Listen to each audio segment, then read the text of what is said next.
Jay and Crystal of Blue Collar Adventures have always championed conservation, but their mission took on new urgency after a life-changing trip to Africa with their close friend, Mike Sisk.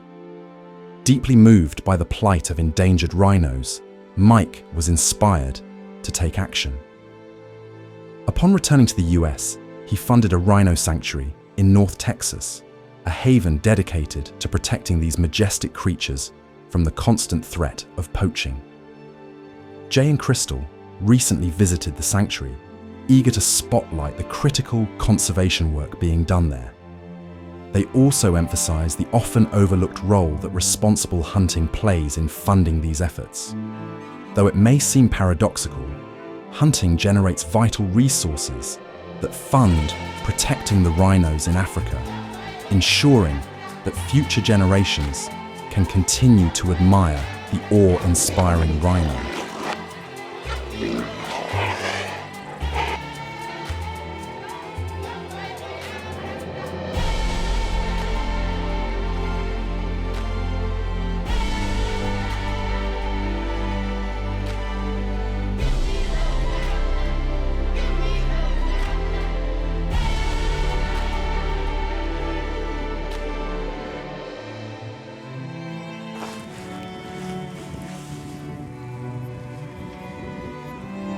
Save the most endangered animal, and one day my grandkids will ship them back to you.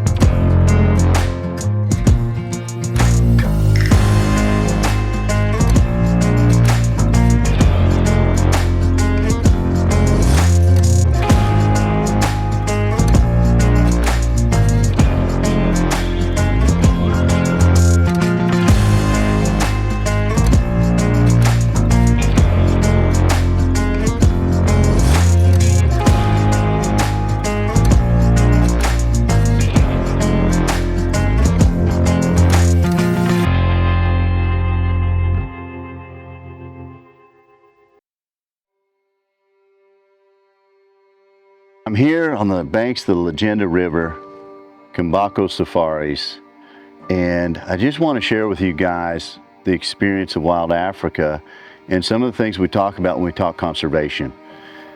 The money from hunters that have been in here this week has helped fund anti-poaching.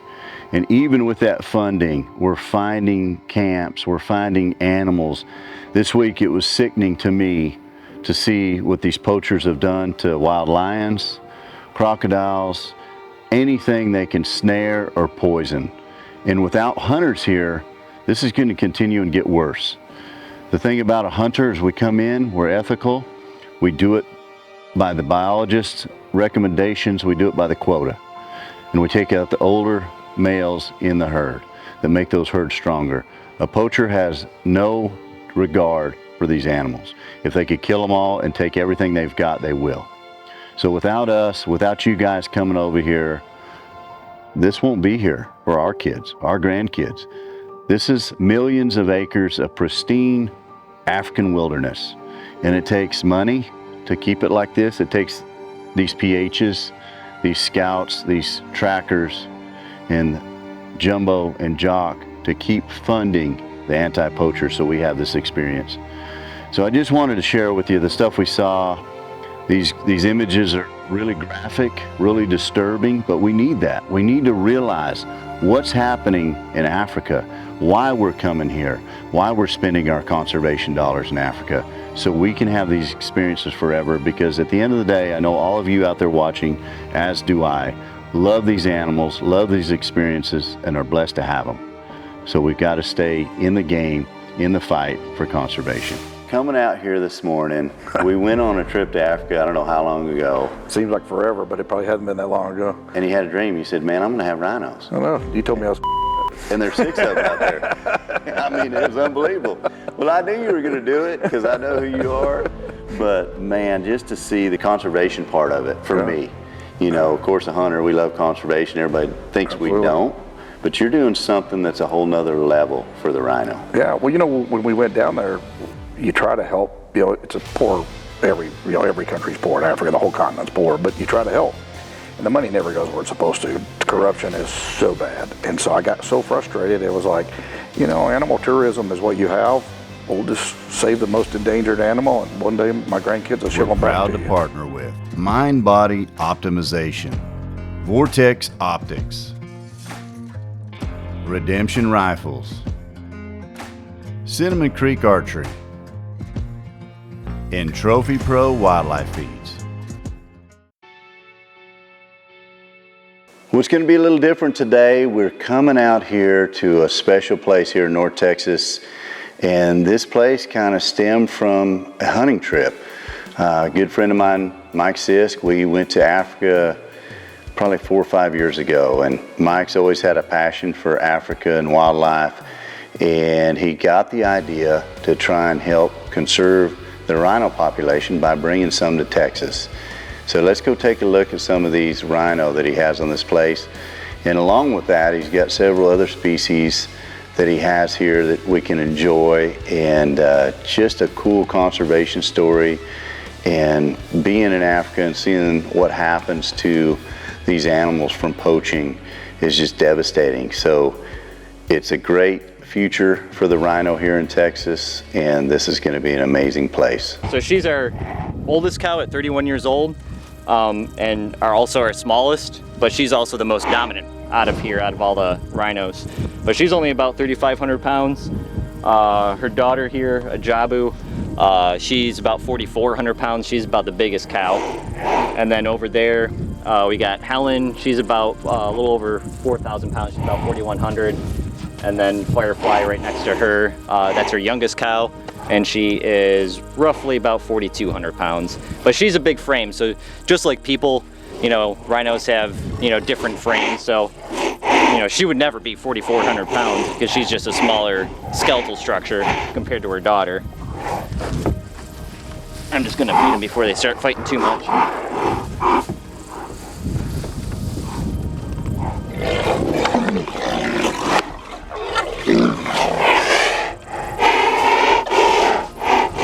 So Mike and Jay went over to Africa, and that's when Mike originally got inspired to start a facility like this. He learned about the poaching crisis in Africa and wanted to be a part of the solution. So he came back over here a number of years ago with that idea, and this is kind of like where it grew. So not only rhino, but we have other African ungulates, including blue wildebeest, sable, addax, gemsbok, mountain zebra. So it kind of started off with the idea that we're gonna, start with rhinos here, and then it kind of grew from there. There you go. Work with us, George. So yeah, he had a little bit of a rough start to life. So when he was first born, wasn't doing great. Body temp wasn't up and everything, so they actually ended up having to pull him, sedate him, give him fluids, give him a lot of treatments for a number of weeks until he was kind of stable. And then they obviously had to hand rear him pretty much from day one. And as he grew up a little bit, these animals are social animals, so you want them in a herd setting. So they eventually, after he was strong enough, started introducing him to other female rhino. So they put him in with mom, other females, so he can learn how to be a rhino. But once the bull rhinos are at least 3 years of age, they can't be with other bull rhinos because the adult bull would get very aggressive with the bull calf. So they have to be separated at about 3 years old. And then he went to the Houston Zoo to be with another bull there. And then they eventually got too old to be together, so then they had to separate them as well. But he's been doing great here. Hard on the ranch truck.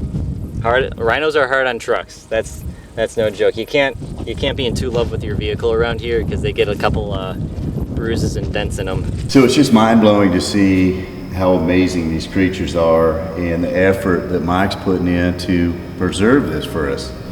I've been to Africa so many times, and to get to see rhinos there and to know the danger they're in.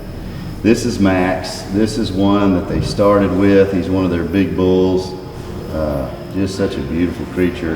There's another bull here now, and he's been fighting with. Here they come now. They're going to tell us about it. But just to get to come see these, what an effort he's put in to make it happen. Wow.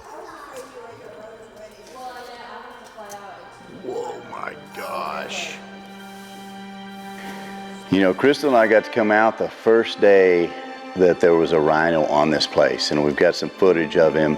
His name's Max, and he is a big brute of a rhino. And I don't care how many times I've come out since then, every time I see Max, I'm in awe. It's just mind-blowing how big these creatures are, and just to look at their eye and be that close to them is pretty amazing. This is a 22-year-old rhino, they said. This right here is why we're losing. That right there, if you cut it off, it goes back in 1 year. 2 years. 2 years, you got it back. It's basically the same thing as your fingernail. There's no line. And they could completely flood the market and stop it. Absolutely. And they won't do it. So it takes guys like Mike to bring them in here and save them. This is unbelievable just to see him in size. I'm 6 foot tall, and his head makes me look like a tiny person. Look at him. I mean, it's, you know, really, it's been 3 years and a lot of people and a lot of no's, and to see him unloaded last night was, it was pretty cool. Like, that was, you know, I think my tweet this morning was, if it was easy to achieve, then you didn't dream big enough. So I know when we were having Crowns talking about bringing rhinos to Texas, you guys are like, what the hell? Here we are. Wow. What's your vision? One day that Sky will put a load of these rhinos on an airplane and ship them back to Africa. So we're going to bring a bunch of them here, and we're going to share them with other Texas ranchers, and there will be one day, probably in my lifetime, there will be as many rhinos in Texas than there are in Africa. And then I think one day we will have to repopulate Africa. But today we start with this one. Yeah, that's awesome. It's not easy. It's you give me an alphabet, I've had them in my life. USDA, Fish and Wildlife, and it's really been, we've been working on this project for 4 years now. So I was fortunate to meet a great zoologist, Joe. I think y'all got to meet this morning, hang out with him. And so Joe's kind of the rhino whisperer. So his name just kept coming up. And so I flew him and his wife down, and you know, they listened to my crazy idea and bought into it. And so they moved down here. They got a house right around the corner here. And you know, so we've kind of rescued these from various places in the United States, waiting for the 7 to come from Namibia. So hopefully today we'll have our date. We're shooting for the first week of October, so we'll have 13 of them here, hopefully by October 15th. That's amazing. I'm so excited. You know, last trip to Africa, I went to Mozambique. And when I was in there, the poachers were in there. Absolutely. And the devastation and the atrocities that they commit on these animals. It's one thing to go harvest an animal clean. Right. It's another thing to poach them and torture them the way they do. And just to see that there's a chance that these animals will make it. Without a place like this, I think there's a chance they won't. Oh, absolutely. Well, and it's so sad because the value prop of that rhino horn is such a false narrative. It's just a fingernail. There is no medical value to it, right? Right. But the poacher gets about $100 to kill that animal, which is, you know, to them is all the money in the world, but to us goes, really? You killed that animal for $100? And then what's sad is if they just cut the horn off, it'd grow back in 2 years. They could harvest it every 2 years. Right. So it's, you know, and you see it with the elephant, you see it with, you know, everything over there. I mean, it's just, what's sad is, talking about corruption, the people that are paid to protect the animals are usually the ones that are going, hey, they're right over there. I saw them this morning, you know. And Slipping a $20 bill. That's exactly right. Yep. So hopefully here we can protect them. It's probably one of the most fascinating things I've ever done. I don't know a lot about rhinos. I've learned a lot about them in 4 years. Yeah. But it's fun to watch them. You know, it's as close to a dinosaur as I think I'll ever come. Oh, absolutely. For me, you know, I was here when you got Max, the first one out there, and every time I come back out, you're in awe again. Right. You know, I leave and come back, oh yeah, my friend has rhinos, but when you look at them and you hear that noise they make and you see that big giant eye blinking, It's amazing for people to see that.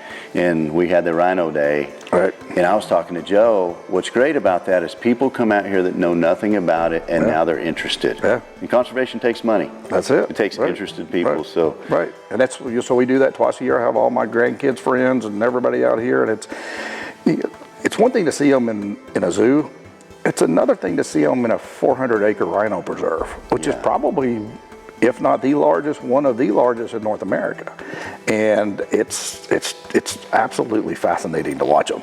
And now we have George, the second male here. The whole thing has changed now that we have 2 males here, because it's just like a couple of roosters. And these are the same thing. The business has picked up for Joe since we brought George in. I bet. So the goal is to have baby rhinos hitting the ground soon. Yeah. So one day we'll have babies, and my grandkids will put them on an airplane and ship them back to Africa, so people could go down and see them. That's so cool.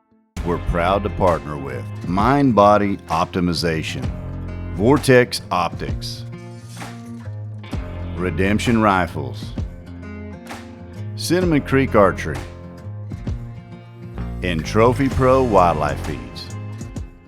Another part about Mike that they don't all know, we started with my health. I came to you for low T. Yep. You built an amazing business, helped a lot of men. You have a passion for people. I know you started a new project and we're working with you on that. Talk to me about what the plan is. Yeah, so we changed the way men's health was done. Back when I first started low T, nobody really knew what testosterone was, much less guys actually have a conversation about testosterone. And so I have a daughter that's a heroin addict, and as I lived that journey for the last 7 or 8 years, it's amazing how little knowledge is known about mental health and behavioral health. So I retired, sold low T, failed miserably at that. I was the worst retiree of all time. I think I lasted 6 months. So when Mikla made me go back to work, I decided we were going to start a company called Mind-Body Optimization. And it really is all about the body, just like we did before, right? So a lot of times you'll go to your primary care guy and it's like, hey, I feel bad, I'm depressed, well, we're gonna put you on Zoloft, just like they were gonna do with low T. Well, you might not need Zoloft if you're going to a psychiatrist. We could just check your labs. And so part of our intake process, especially on the med management side, is we're gonna run a full panel of labs on you to understand what's happening. But it's mental health is much more acceptable today, just like testosterone is, right? Like sometimes a guy sitting out in the woods alone in his mind is not a good thing for that person. We grew up, you didn't seek help. Right. And you just dealt with it, right? Yeah. Today, it's pretty common for people to have counselors. I can tell you when I was dealing with Sydney, I had no idea where to even begin. Yeah. And so you'd go to a therapist, and the therapist was like, oh, she needs med management. Okay. Well, we got to go to a psychiatrist for that. Well, okay, well, how do I do that? Well, you call, and they're like, I'll see you in 6 weeks. I got a problem like right now. Yeah. And then you go to a psychiatrist, they're like, oh, she needs a psychologist. We need to do testing. 6 weeks. And it's like, why don't anybody just put this under one roof? And that's how dangerous is that? Like for those 12 weeks, you've got an issue that could be life-threatening. Absolutely. And then you as a parent, you're helpless. And so I just decided we were going to build a place, put all this under one roof, and if you call us today, we will get you into one of our centers today. Yeah, and I went to the center, and what I liked about low T you're doing there, it's comforting, it's not clinical. Right. You walk in, you feel like you're at a place that's going to help you, but it's a place that you would go hang out because the way you decorated it. And that's what it is. Like right now, society is really tough to deal with. We got issues that, I'm sure our parents had issues they said they've never seen before, but it's getting serious. And mental health, I see it as a problem for everybody. It is, because one thing, we all have those damn phones in our hands, right? Yeah. So I see you on your best day. Yeah, exactly. I didn't see the other 23 hours where you got your ass kicked, right? Sure. But that's what's happening, right? Everybody sees this false narrative and they feel bad, or they're depressed, or, there's just a lot of people that are on meds that they shouldn't be on meds because nobody's ever tested them going, hey, you just have a thyroid problem, or you have a hormone problem. we might be able to get you off those meds that have those side effects too. Sure. Nobody's ever tackled it like this. So we are, you know, we were very successful changing men and women's health. I think we're going to be very successful with behavioral health. I'm looking forward to it. Tell me where you're starting in Texas and you're moving. Yes, I'm in Texas. I got 3 in Texas. I'm in South Lake, Plano, Fort Worth currently. I got a new one coming in North Fort Worth around the Alliance area. I've got 2 in Tennessee, 1 in Franklin, 1 in Knoxville. We're getting ready to open 1 in Chattanooga. Okay. So it's mindbodyo.com. All right, man. Thanks, Mike. And coming to see the rhinos, I appreciate what you're doing for conservation. You know, being a hunter, a conservationist, we're going to have a lot of fun trips to come. Hopefully in about 24 months we'll have babies out there. That's going to be awesome. I can't wait to see them. And so to bring them to North Texas, it just gives them that much more of a chance. You know, my daughter is getting to the age, maybe the next 10 years she has a child. And the way it was going, that child wasn't going to see a rhino. That's right. And it scares me to death because I've been blessed to go over there and see rhinos in the wild. But man, it's an effort, and it's an all across the world effort, and this is huge. It is, yep. And like you said, you know, there's not many of them left. So hopefully with our efforts and working with other facilities in North America, you know, we can help that not only increase the sustainable population outside of Africa, but hopefully, you know, get the right people in the right places in Africa to also help with those conservation efforts. Sure. And then Mike's, you know, his goal is to ship these back to Africa one day. That is the goal. Yep, and I hope so. You know, yeah. Especially with the poaching rate that it is. Like now wouldn't be the perfect time. Like with the poaching, we would want to see that, you know, decrease before we do something like that. Sure. But yeah, that is the ultimate goal, is to rewild them. I'm so grateful for guys like Mike that put their passion and their hard work and their other businesses back into what we all love and what our kids can benefit from, which is conservation of species that need help.